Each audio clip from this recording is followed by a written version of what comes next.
Hey everyone, we're gonna take a first look at Season 70, which has a brand new defense we've never had in Warships. We've had pretty much every other one, prototypes especially, but we've never had a shield gen.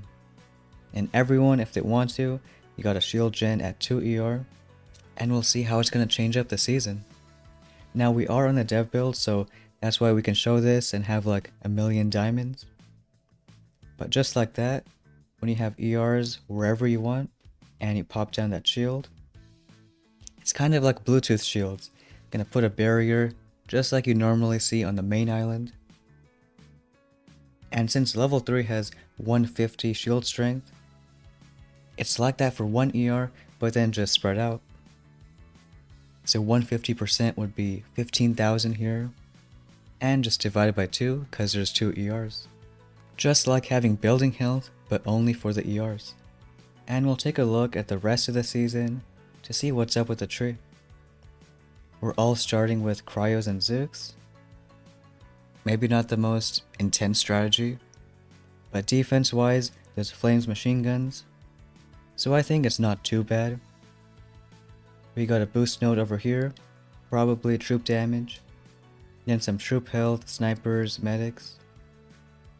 A 2 ER layout isn't bad either. You can have ERs on either side, and maybe like one shield kind of on its own. And once we go to 3, we can see how the layout changes. Now it gets a fair amount better. You can put ERs on each side, and we'll see how the shield changes too. Since every ER level, the actual health increases, the shield should also a little bit. So now the actual ER health is 20,000, so the shield goes up a bit too. Like right now these ERs have the same health as if you were already 4 ER.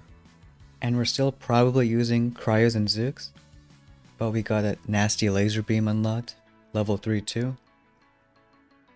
So we can put that somewhere and should be a great defense against Zooks. Cannons over here. Got our first building health in this multi-node, maybe 30%. You can see that building health adds to not only the normal health, but also the shield. So the more building health you have, the better the shield is going to be.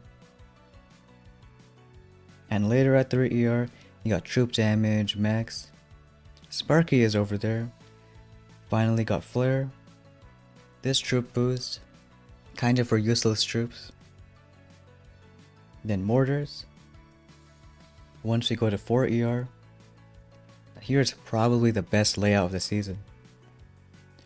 Because not only do you have this gap that goes kind of deep in the base, you have to go all the way around towards the back. And gonna be really tough for ground troops to get to all parts of the base. And a quick look at the health again. Because 4 ER has more base health, everything just increases. And we'll see what's at 4 ER. But finally another troop, we got rifles to use. Got some more defenses, boom cannons, building damage. Another proto, sky shield level 3. And another hero too, brick. But if you just keep on going, get some shock mines, more GBE. There are critters over here, so that might come in handy, especially that just a few months ago, we have that buff where now they get stat bonuses. Troop damage, troop health affects them. And then this troop boost, also kind of useless. Even the rifles get a fair amount of boost, maybe not enough to be worth it. And we saw how good 4 ER is, so let's check out the layout for 5 ER. And it's the same exact one, except this whole left ramp opens up, and that alone makes it just 20 times worse. Maybe one of the worst jumps from 1 ER to the next. So you really need something at 5 ER to make it worth it. Otherwise, 4 ERs can beat you all day. So let's see if there's something like that at 5. And first glance, maybe there is with those seekers. But we got a multi-node, couple cannons, troop damage here behind Scorchers. And if you do want Seekers, there is that penalty node. And they all cost 1 key for that penalty, but it's a pretty big one. You gotta minus one of those shields, lasers, or sky shields you got. And that's pretty big because even though you got, one of them over here, that's a full proto you're getting rid of. So maybe a laser beam, sky shield, shield gen, you're gonna have to think what's the least valuable to you. So if it's a laser beam, you can unlock that, then get seekers. They might be okay at 4 ER, but let's keep looking at the rest of the tree. Got another multi-node, maybe some building health. Troop damage isn't bad either. And we got mines. Because mines are so late in the tree, it makes Zukas and critters stronger early on. And not only do you have seekers at 5, you also got a seeker boost. Also art and shocks. So a bunch of cool offense up there. There's still shock launchers at 5 ER. Could be good to defend seekers, just a little further away. And then Kavan later on too. But right there you also have HCs at 5 ER. Notice that heavies are right after 6. So if you do want HCs, maybe not that strong until you get heavies. But you can see another penalty. The same exact one as before seekers. If you want HCs, you gotta take out one of those level 3 protos. And if you want seekers and HCs, you gotta get rid of 2 protos. So really making you choose which one's worth it. But we'll take a look at 6 ER. That's when the health on ERs has the highest. So with 60% building health, you can see the decent amount of shield it gets. It's kind of the same as 5 ER layout, just this right side opens up. And at 6, you finally get heavies. You got some boom mines too, a troop boost, most likely heavies. And right there, 2 other strong troops, lasers and bombers, and both of them with that same exact penalty. So, already you have seekers, HCs, bombers, and lasers with that penalty node, and there's no way you can have all 4 of them, because there's max 3 protos you can get. It's really making you choose which troop you want to get. The one, let's say, strong late game troop that's not behind a penalty is going to be RCs. So you can go through either bullet or rockets. RCs are right there. Also a building health, the first normal one of the season. If you want it at 6 ER, you have to get RCs, or you can take the long way and open 7 first. And let's take a look at 7. This is an end meta deck layout, similar to 6 still. Just this top side opens up, a little bit of this bottom side. And just a few things at 7. You got 1 more building health, and then another troop boost with bombers or lasers. And then the final penalty node, same as all the other troops, but instead of getting a troop in return, you can get 6 hot pots, 6 flotties, or 6 simos. And that might be a little fun one, because having 6 hot pots in the map might be crazy for any kind of troop, maybe except RCs. But again, with that same penalty of you have to get rid of one of those 3 protos. And like you can see right there, we can't choose a laser beam because we already minused it for seekers. It's telling us we need more, but there's no more in the tree. So if we want something like this, you gotta give up either a sky shield or shield gen, but then you can't get something like bombers or HCs. So really making you think what troops you want at the end.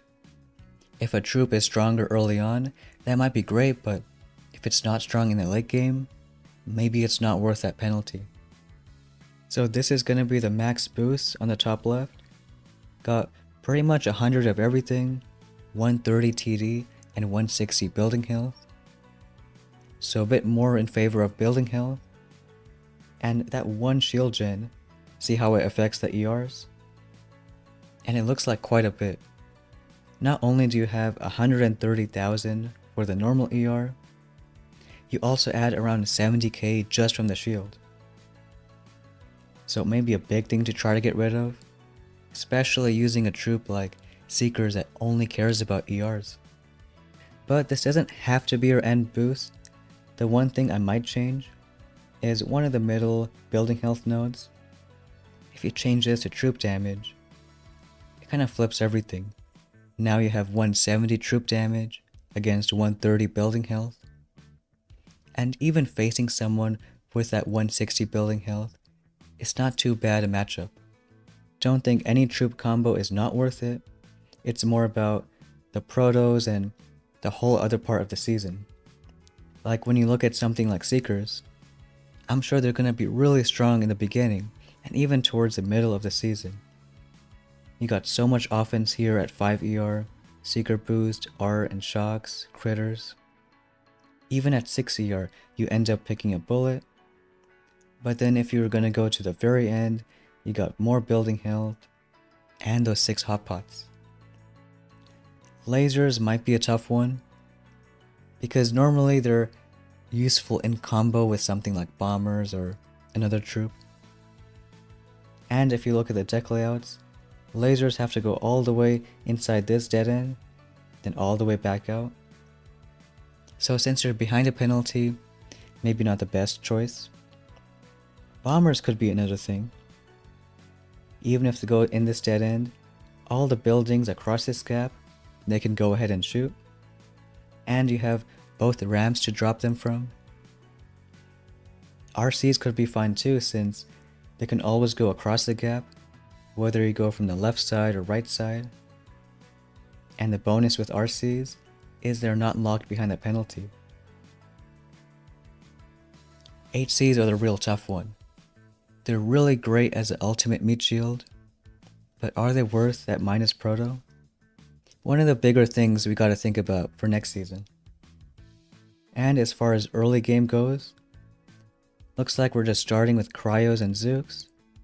That laser beam is gonna be deadly early on.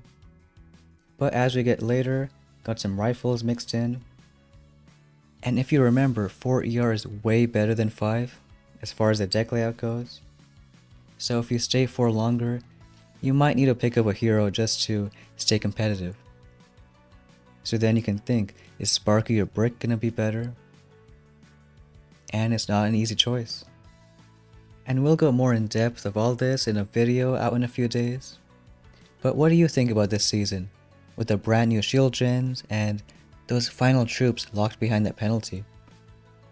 And that's gonna be it for today's video. Thanks for watching, and we'll see you next time.